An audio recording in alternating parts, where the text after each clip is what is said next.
Ko tīmata ngā umanga mahi kirimana ki te tūraki haere i ngā whare kāwanatanga whātekau i te rohe o Glen Innes i Tāmaki Makaurau. Kei te puguriri te hunga o taua hapuri, kei te tū whakatāu te rātau ki runga i o rātau whenua, ki te whakahe me te aukati i te tūrakitanga o rātau whare, whare Aotearoa.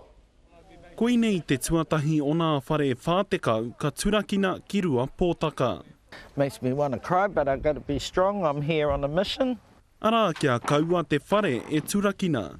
He whare noi hoki e tahi e nari mo aroha Robson, he whare e ki ana i ngā mahara o nā ono te kautau kua pahure.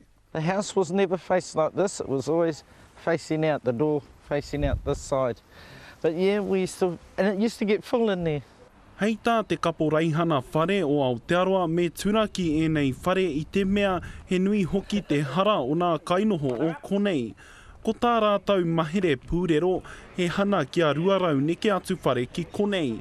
He waru te kau ka noho ki raro i te kāwanatana, he whā te kau ki raro i kapo reihana ke atu, ko te toena ka hokona. Enari mō tēnā hei tā e nei kaiporo tehi. That's it. It's not going to go. Not if we can help it. It's going to stay here. Hei tā te kapo reihana anō hoki, ko te manako ka haria nā whānau ki whare ke atu ki roto o rua pōtaka. Enari he pai noi hoki e nei whānau te noho ki o rātau ake whare. We've all played here, we've all gathered here to celebrate birthdays, to celebrate births, even to mourn death as well.